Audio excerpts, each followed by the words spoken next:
Mari kita berdoa. Kristus Yesus, Engkau menanggung segala dosa kami di atas kayu salib.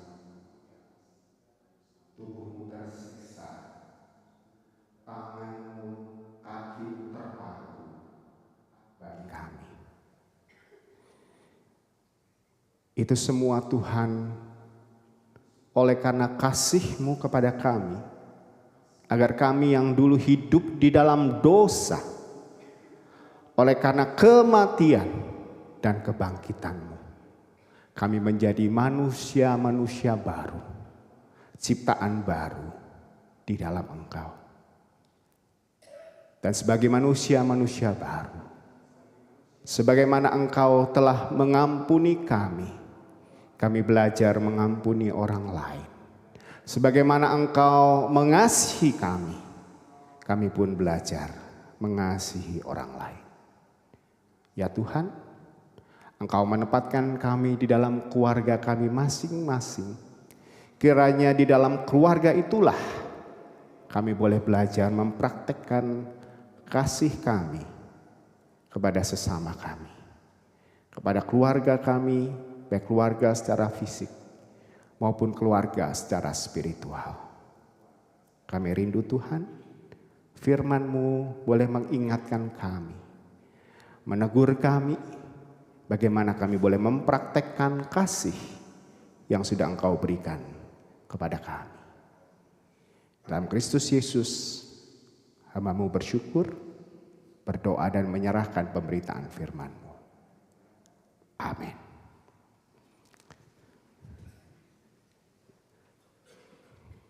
Di khotbah sebelumnya saya diingatkan oleh Departemen Ibadah, tim ibadah, jangan buru-buru khotbah katanya. Tunggu paduan suara turun dulu ya. Jadi silakan paduan suara turun dan kita boleh nanti bersama-sama mendengarkan pemberitaan firman Tuhan. Mari kita berikan kemuliaan bagi Tuhan. Ya. Kita bersyukur ada paduan suara yang menyiapkan hati kita supaya hati kita menjadi tanah yang siap menerima akan firman-Nya. Dan firman itu boleh menjadi firman yang hidup, yang mengubah kehidupan kita.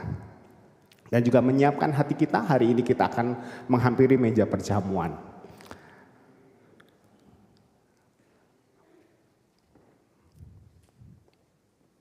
Sabar sebentar ya. Mungkin saya menyapa buat jemaat yang masih mengikuti ibadah ini secara online. Tadi saya mengecek ada 62 orang, entah 62 akun ya yang mengikutinya. Mungkin mereka yang masih lemah tubuh, sakit tidak dapat datang ke tempat ini, atau yang mungkin dalam perjalanan dan masih rindu beribadah berbakti bersama-sama di dalam gereja kita GKI Anugerah. Kita positive thinking saja ya, jangan bilang mereka males ya. Kalau yang tersinggung ya silakan boleh datang beribadah. Bapak Ibu sekalian, berarti berapa? 2 bulan lagi kita akan mengakhiri 2025. Cepet ya. Iya sih ya. Ada yang bilang iya, apa yang nggak ngejalanin sih nggak kerasa, yang ngejalanin yang kerasa ya. Kalau semua berlalu dengan lebih cepat, artinya umur kita makin bertambah Bapak Ibu. Bulan ini adalah bulan Oktober, artinya apa? Kita memasuki bulan keluarga. Ya. Nah Bapak Ibu sekalian, tahun ini bulan keluarga mengambil tema, oh maaf saya belum nyalakan ini.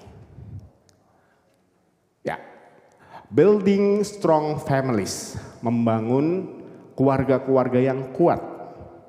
Fokus utamanya adalah mempererat relasi di dalam keluarga kita, di dalam terang firman Tuhan.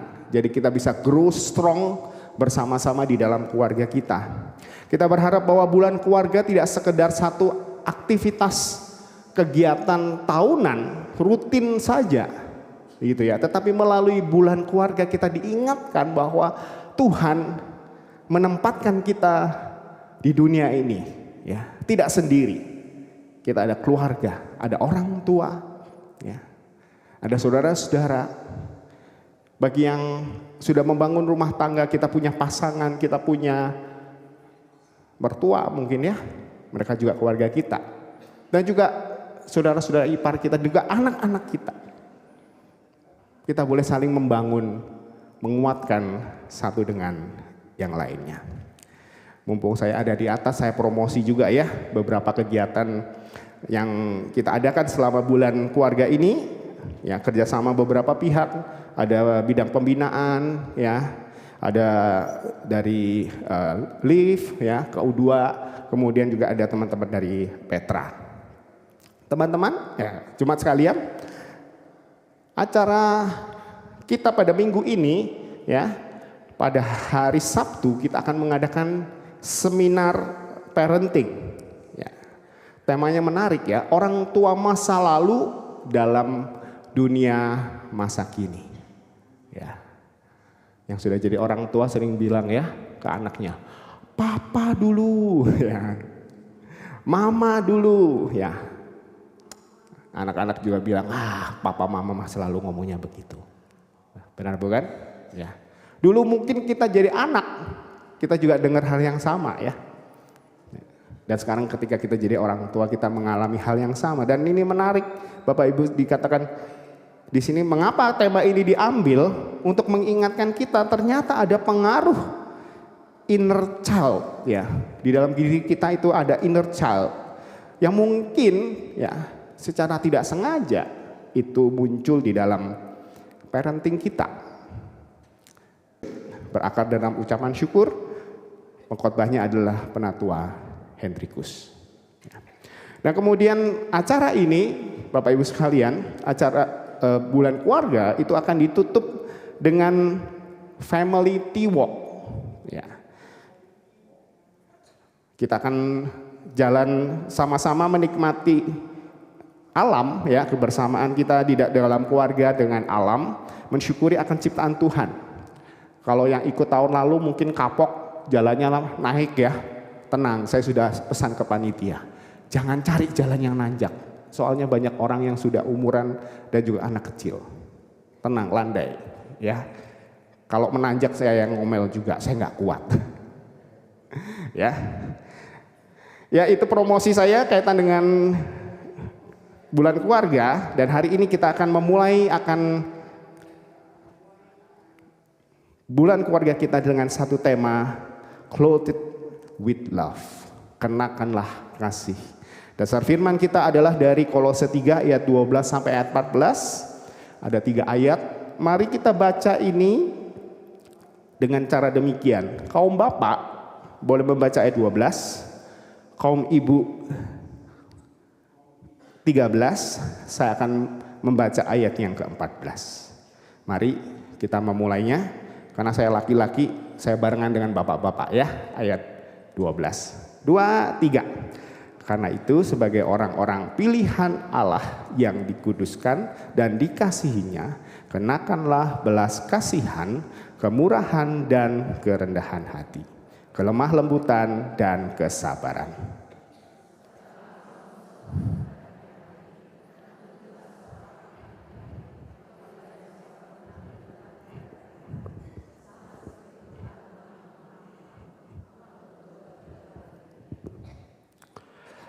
Dan atas semua itu, kenakanlah kasih sebagai pengikat yang mempersatukan dan menyempurnakan.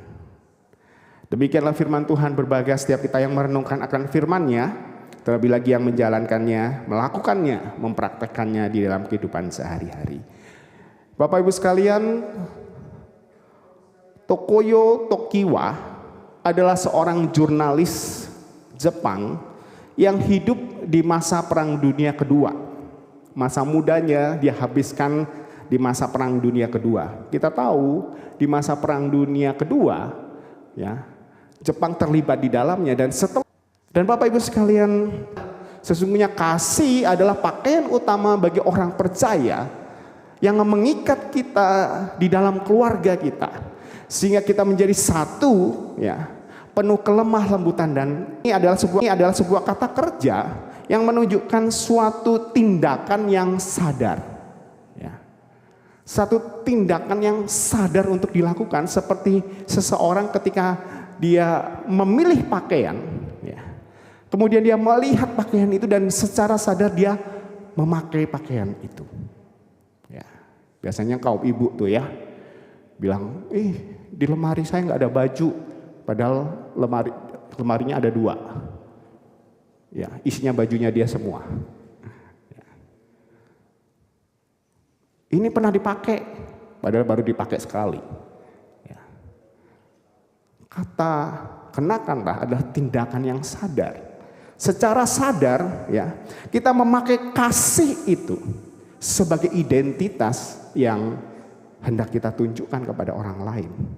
Ini menunjukkan kepada kita bahwa kasih, Bapak Ibu sekalian, bukanlah sesuatu yang secara otomatis keluar, tetapi itu harus disadari dan itu juga dipraktekkan dalam kehidupan sehari-hari. Karena sesungguhnya menunjukkan kasih itu bukanlah hal yang mudah, Bapak Ibu sekalian. Benar bukan? Ini adalah Ade Sara Anggelia Suroto, atau sering dipanggil dengan nama Ade Sara. Ade Sara ini kuliah di BINUS, tapi bukan BINUS Bandung ya, BINUS yang ada di Jakarta. Dia terkenal ditangkap dan dimajukan ke pengadilan. Yang menarik Bapak Ibu sekalian, ya, ketika peradilan itu berjalan, sang ibu Julianti berkata demikian, kami sudah mengampuni mereka. Tidak ada gunanya menyimpan dendam. Itu hanya akan membuat hidup kami menjadi hancur juga. Bahkan ya, kedua orang tua ini ya, membesuk pelaku daripada pembunuhan anak mereka ke penjara, membawakan makanan. Ya. Ketika ditanya, kenapa kalian melakukan demikian? Bapak Suroto, ya, salah baca saya, Suwarto ya, maaf ya. Bapak Suwarto berkata demikian. Kalau Tuhan Yesus saja mengampuni orang yang menyalibkan dia, siapa kami sampai kami tidak mengampuni orang lain?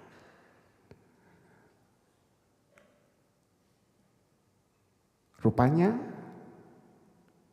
Bapak Suwarto dan Ibu Julianti adalah anak Tuhan. Bapak Ibu, mudahkah seorang ayah dan ibu mengampuni orang yang membunuh anaknya? Tidak mudah ya. Kita melihat anak kita lahir, kita besarkan, hampir jadi orang, dan kemudian meninggal. Dan meninggalnya tragis. Namun Suwarto dan Julianti menunjukkan identitasnya sebagai orang percaya. Bukan hal yang mudah, tetapi dia menjalankan atau melakukan apa yang Tuhan lakukan dalam kehidupannya. Mereka tetap membiarkan proses hukum terjadi, namun mereka tidak membiarkan hati mereka dikuasai dengan kebencian. Hati mereka dikuasai dengan amarah. Mereka menunjukkan kasih yang sejati, yaitu kasih Kristus yang merupakan identitas sebagai orang percaya. Bapak Ibu sekalian, menjadi pertanyaan bagi kita, adakah kasih itu menjadi identitas di dalam keluarga kita? Bapak Ibu sekalian, bukankah hal ini bukan hal yang mudah? Terkadang orang yang menyakiti kita itu adalah orang yang terdekat dengan kita. Benar bukan? Kadang yang menyakiti kita adalah orang yang terdekat dengan kita. Saya belum izin sama istri saya, ya, dia ada di atas, tapi mungkin saya boleh cerita ini. Ya. Saya sudah menikah 14 tahun dengan istri saya, tahun ini. Dia banyak berubah, tetapi ada satu hal yang dia tidak berubah sampai sekarang. Ya. Dan itu membuat saya tidak sabar. Ya, kata orang, saya orang sabar, tetapi untuk hal ini saya tidak sabar. Apa itu? Kalau mau pergi keluar, terus dia bilang, sebentar, saya mau ke WC dulu. Ya. Aduh, 14 tahun sama saja. Ya, sabar. Nah, anak saya, ya, sekarang mulai pra-remaja, umur 11 dan umur 13. Melihat mamanya begitu, mulai ngomong, "Mama." Saya bilang ke mereka, sabar ya. Ini latihan buat kalian. Nanti istri kalian juga gitu. Ya, saya menyadari ya, karena istri saya paling cantik di rumah ya. Perempuan satu-satunya. Ya, dia malu-malu di atas ya. Menyadari memang perempuan begitu ya. Dan saya belajar sabar untuk itu. Bapak Ibu sekalian, memang tidak mudah untuk menunjukkan identitas sebagai keluarga yang menunjukkan kasih. Tetapi marilah kita belajar untuk memilih mengasihi, walaupun kadang hati kita tidak berkata demikian. Benar bukan? Ya. Kadang ada lagu yang saya pernah dengar, kadang cobaan itu datang di waktu yang tidak tepat. Benar bukan? Pas kita dapat pelajaran sabar, ya, kita pertemukan dengan hal-hal yang membuat kita tidak sabar. Ketika kita diminta untuk mengendalikan diri, kita bertemu dengan hal-hal yang kita harus mengendalikan diri kita. Hari ini kita belajar. Ya. Keluarga tidak sempurna, tetapi mari kita belajar.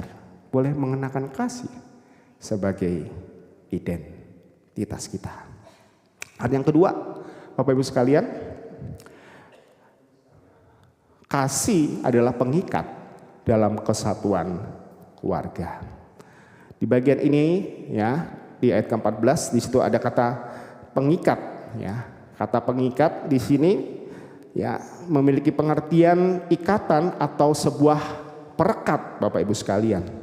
Kalau kita lihat tadi di ayat ke-12 ada beberapa elemen, yaitu belas kasihan, kemurahan hati, kerendahan hati, kelemah lembutan, kesabaran.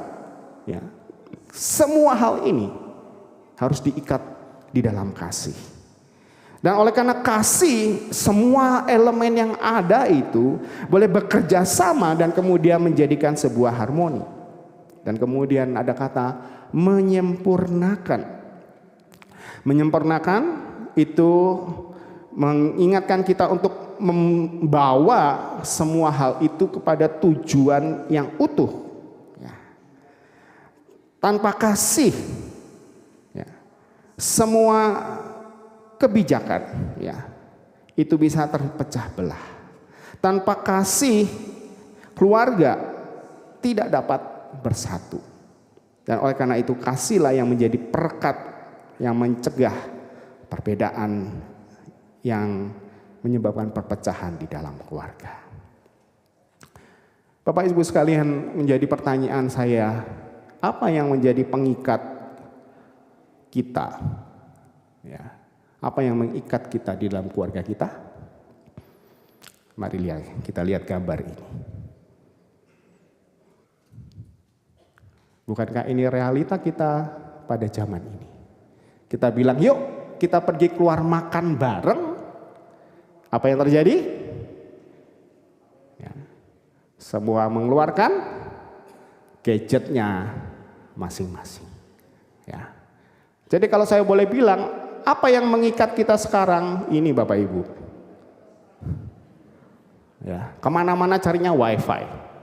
Ya, kami pernah bertiga ya, Pak Roni nggak ada kan, Sela ada nggak apa-apa deh.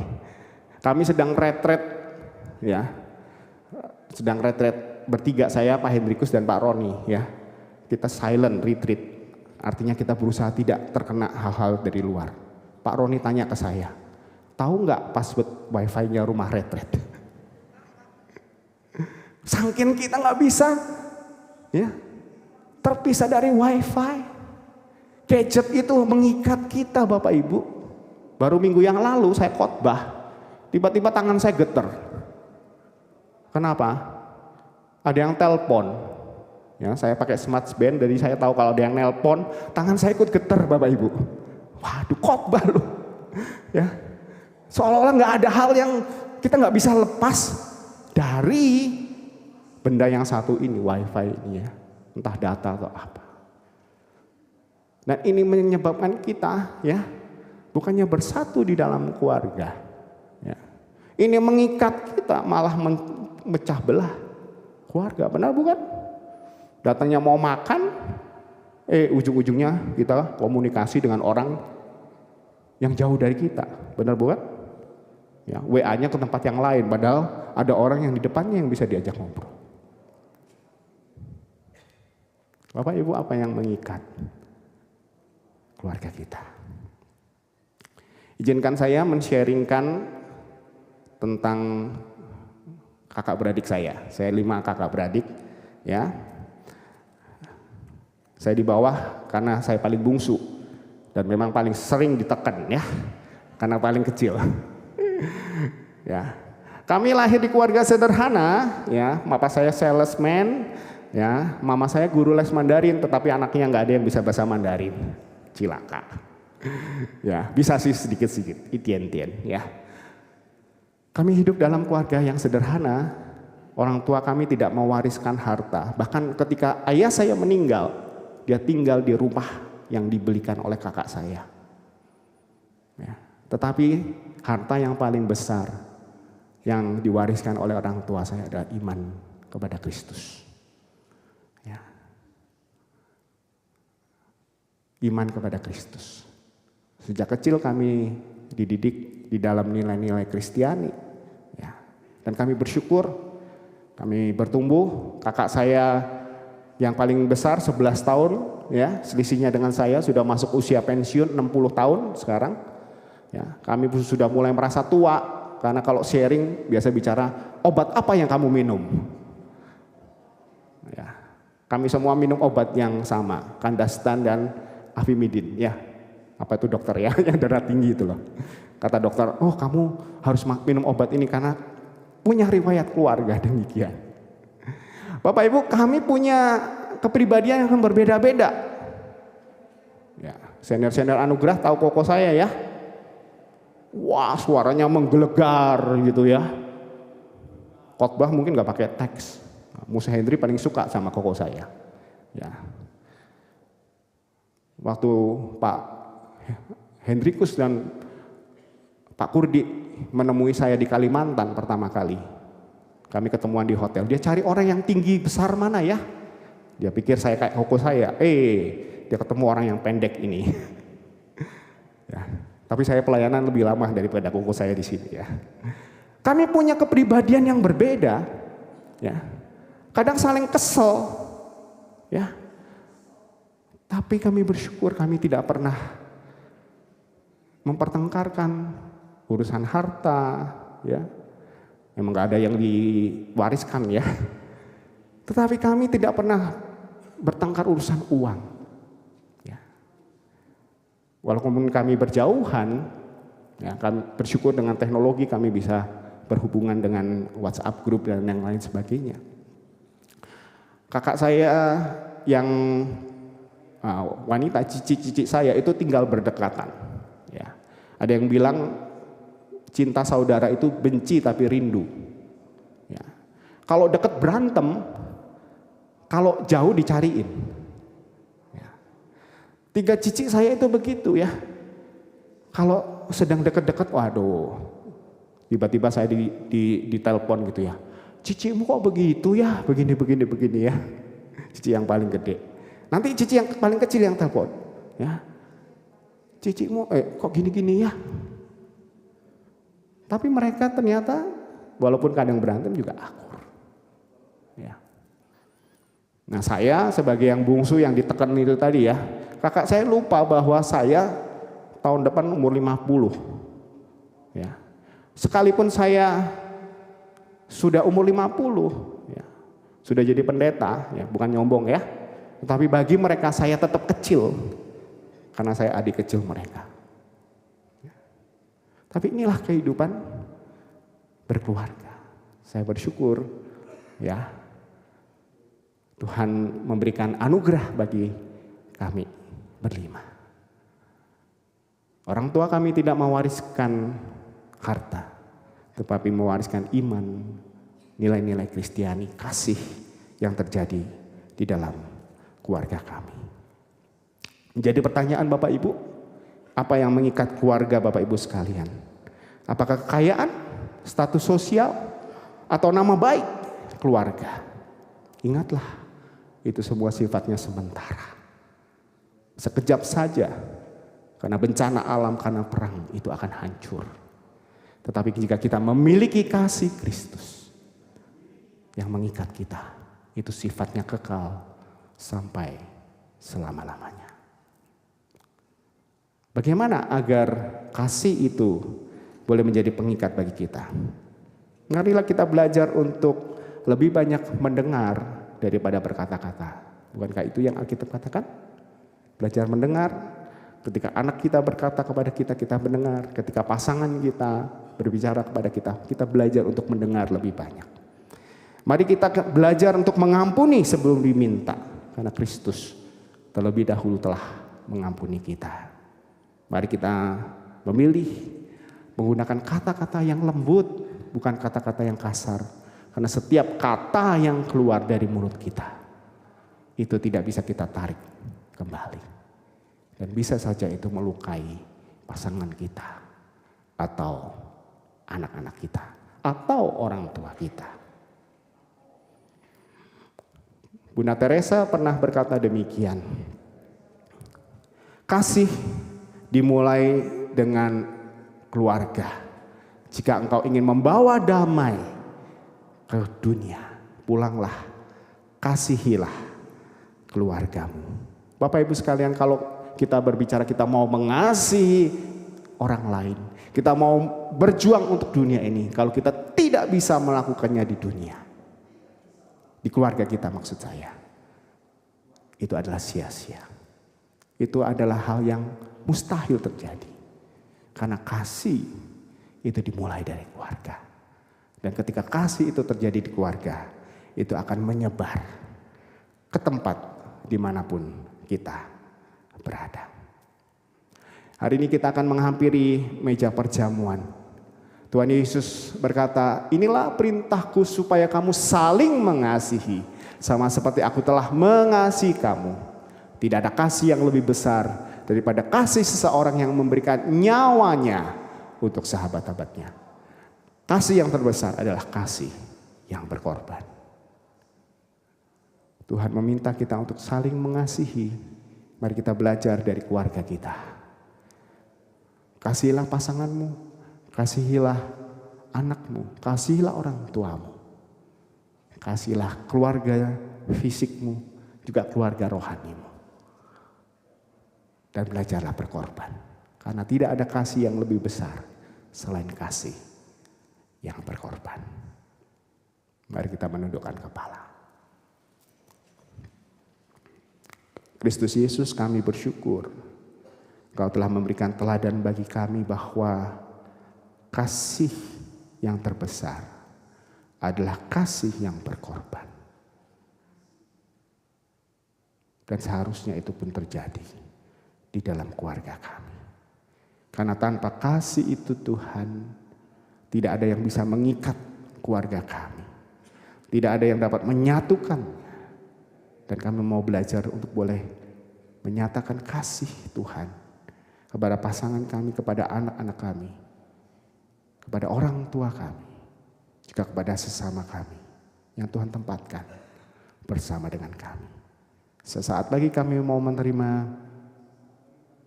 roti dan anggur yang mengingatkan kami akan pengorbanan tubuh dan darah Kristus. Kiranya ini juga boleh terus mengingatkan kami tentang kasih Tuhan.